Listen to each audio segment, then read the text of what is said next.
हर हर महादेव। कर्पूर गौरम करुणावतारम संसार सारम भुजगेंद्रहारम सदा वसंतम हृदयारविंदे भवम भवानी सहितम नमामि। भक्तों, आज के वीडियो में सुनेंगे पवित्र पावन हरितालिका तीज की पौराणिक व्रत कथा। इस व्रत कथा के श्रवण मात्र से ही भगवान शिव और माता पार्वती अत्यंत प्रसन्न होते हैं और सौभाग्यवती स्त्री का सौभाग्य अखंड करते हैं। तो प्रेम से, भाव से और मन से हरितालिका तीज व्रत कथा का श्रवण करें। सूत जी ने कहा, हे शौनक आदि महर्षिगण, मदार के फूलों से गुथे हुए केश वाली दिव्य वस्त्रों से विभूषित पार्वती जी को तथा मुंडमाला से सुशोभित शिव जी को जो दिगंबर रहते हैं, ऐसे शिव जी को मैं बार बार प्रणाम करता हूँ। कैलाश पर्वत के रम्य शिखर पर विराजमान शिव जी से पार्वती जी ने पूछा कि हे महेश्वर, आप आज मुझे कोई गुप्त से गुप्तचर रहस्य की बात बताने की कृपा करें। वह ऐसी बात हो जो सभी धर्मों का सार, अल्प परिश्रम से ही करने योग्य तथा अत्यंत फलदायिनी कथा का जिसमें समावेश हो। यदि आप मुझ पर प्रसन्न हैं तो उसे बताने की कृपा करें। हे प्रभु, मैंने पूर्व जन्म में ऐसा कौन सा तप, दान या व्रत किया था जिसके फल स्वरूप आप जैसे त्रैलोक्य के अधीश्वर, अनादि और अनंत रूप वाले पति मुझे प्राप्त हुए। शिव जी ने कहा, हे देवी, अब मैं तुमसे सर्वोत्तम व्रत का कथन करता हूँ। क्योंकि तुम मेरी प्रेयसी हो, अतः मैं तुमसे इस गुप्त व्रत को बतलाता हूँ। जिस प्रकार ताराओं में चंद्र, ग्रहों में सूर्य, चारों वर्णों ब्राह्मण, क्षत्रिय, वैश्य और शूद्र में ब्राह्मण, देवों में विष्णु, नदियों में गंगा, पुराणों में महाभारत, वेदों में साम वेद और इंद्रियों में मन श्रेष्ठ है, उसी प्रकार पुराणों एवं वेदों का सर्वस्व, उसी प्राचीन व्रत का मैं तुमसे कथन करता हूँ। तुम स्थिर चित्त से सुनो। पूर्व काल में जिस व्रत को तुमने किया था, उसी के प्रभाव से तुमने मेरी पत्नी का स्थान प्राप्त किया है। प्रेयसी होने के कारण ही तुमसे इस व्रत को प्रकट करता हूँ। भाद्रपद मास के शुक्ल पक्ष हस्त नक्षत्र से युक्त तृतीया तिथि के दिन इस व्रत का अनुष्ठान करने से त्रिविध ताप, दैहिक, दैविक और भौतिक एवं पाप से स्त्रियां मुक्त हो जाती हैं। हे देवी, पूर्व काल में इस महाव्रत को तुमने हिमालय पर्वत पर किया था। उन सभी पूर्व वृतांतों का मैं तुमसे वर्णन करूंगा। पार्वती जी ने कहा, हे नाथ, मैंने इस उत्तम व्रत को किस प्रकार किया था, उन सभी वृतांत को मैं आपके मुख कमल से श्रवण करना चाहती हूँ। तब शिव जी बोले, पर्वतों में श्रेष्ठ हिमालय नामक एक पर्वत है जो अनेक प्रकार की भूमि तथा विविध वृक्षों से परिव्याप्त है। उस पर्वत पर अनेक प्रकार के पक्षी, मृग, देवगण, गंधर्व, सिद्ध, चारण और गुह्यक प्रमुदित मन से विचरण करते हैं एवं गंधर्व गण निरंतर गान गाया करते हैं।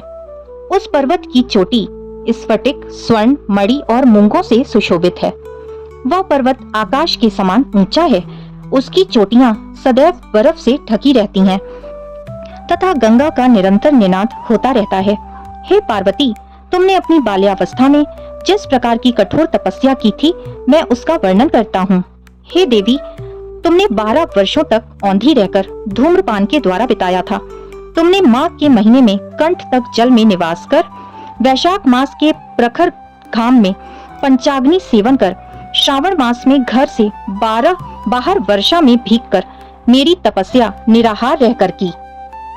तुम्हारे इस उग्र तप को देखकर तुम्हारे पिता हिमवान बहुत ही दुखित एवं चिंतित हुए।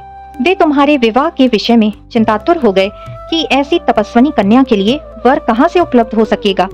ऐसे ही समय में ब्रह्मपुत्र नारद जी आकाश मार्ग से तुम्हारे पिता के पास आए। तुम्हारे पिता ने उन मुनि श्रेष्ठ की अर्घ्य, पाद्य, आसन आदि देकर पूजा की। हिमवान ने कहा, हे मुनि प्रवर, आप अपने आने का कारण बताएं, क्योंकि परम सौभाग्य से ही आप जैसे महानुभावों का आगमन होता है। उत्तर में नारद मुनि ने कहा, हे पर्वतराज, आप मेरे आने का कारण जानना चाहते हैं तो सुनिए।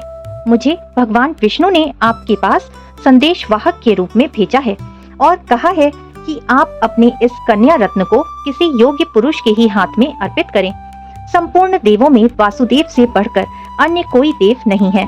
इसलिए मेरी भी यही राय है कि आप अपनी कन्या भगवान विष्णु को सौंपकर जगत में यशस्वी बने।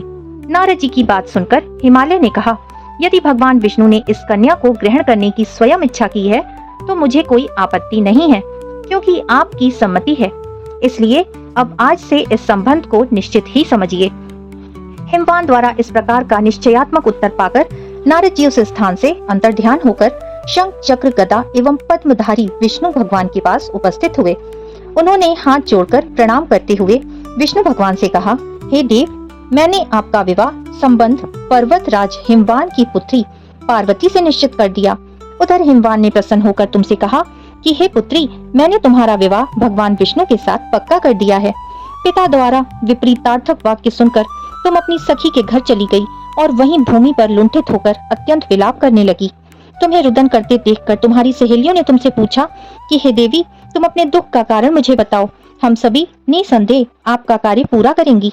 सखियों द्वारा आश्वासन पाकर तुमने उत्तर दिया, हे सखी, आप सभी सुनिए, मेरी इच्छा महादेव जी के साथ विवाह करने की है, परंतु मेरे पिता ने मेरी इच्छा के विरुद्ध कार्य किया है, अर्थात उन्होंने विष्णु भगवान के साथ विवाह करने का नारद जी को वचन दे दिया है। इसलिए हे सखियों, अब मैं अपने इस शरीर का निश्चित रूप से परित्याग करूंगी। तब तुम्हारी बात सुनकर सखियों ने कहा, तुम घबराओ नहीं, हम और तुम दोनों ही किसी ऐसे घंघोर वन में निकल चलें जहां पर तुम्हारे पिता ना पहुंच सकें। इस प्रकार की गुप्त मंत्रणा करके तुम अपनी सखियों के साथ निर्जन वन में पलायन कर गई। तदंतर तुम्हारे पिता हिमवान ने पास पड़ोस के प्रत्येक घरों में तुम्हारी खोज की, किंतु तुम्हारा कहीं भी पता न लगा। तुम्हारे पिता ने तुम्हें न पाकर मन में संदेह किया कि कहीं किसी देव, दानव, किन्नर आदि ने मेरी पुत्री का अपहरण तो नहीं कर लिया। वे इस सोच में भी पड़ गए कि मैं अब नारद जी को क्या जवाब दूंगा, क्योंकि मैंने उनसे विष्णु के लिए पुत्री के विवाह का वचन दिया था। अब मैं उपहास का पात्र बनूंगा। ऐसा सोचते सोचते वे घबराकर मूर्छित हो गए। उनके संज्ञा शून्य होते ही सभी लोग उनके समीप एकत्रित होकर उनसे पूछने लगे कि हे पर्वतराज, आप अपनी मूर्छित अवस्था का कारण हमें बताएं। कुछ स्वस्थ होने के बाद हिमालय ने उन लोगों से कहा, मेरी कन्या का किसी ने अपहरण कर लिया है, अथवा हो सकता है किसी विषधर सर्प ने उसे डस लिया हो, अथवा सिंह, व्याघ्र आदि किसी हिंसक पशु ने भक्षण कर लिया हो। यही मेरे दुख का कारण है। न जाने मेरी पुत्री कहाँ चली गई, अब मैं क्या करूं? ऐसा कहते हुए हिमालय इस प्रकार कांपने लगे जैसे किसी प्रचंड आंधी में वृक्ष हिलने लगते हैं। तत्पश्चात तुम्हारे पिता तुम्हारी खोज में भयानक जंगल के भीतर अग्रसर हुए। इधर तुम तो पहले से ही अपनी सखियों के साथ उस भीषण वन में जा चुकी थी। उस स्थान पर एक नदी प्रवाहित हो रही थी, वहां एक गुफा भी थी। तुमने उसी गुफा में जाकर आश्रय लिया और निराहार रहकर मेरा बालुकामयी मूर्ति का स्थापन किया। जब भाद्रपद मास के शुक्ल पक्ष की तृतीया हस्त नक्षत्र से युक्त आई, तब तुमने उस दिन रात्रि में जागरण कर गीत वाद्यादि के साथ मेरा भक्ति पूर्वक पूजन किया। हे प्रिय, तुम्हारे द्वारा की गई उस कठिन तपस्या एवं व्रत के प्रभाव से मेरा सिंहासन चलायमान हो उठा और जहां तुम सखियों के साथ थी उस स्थान पर मैं जा पहुंचा। मैंने तुमसे कहा कि हे वरानने, मैं तुमसे अत्यंत प्रसन्न हूँ, तुम मुझसे अपना इच्छित वर प्राप्त कर लो।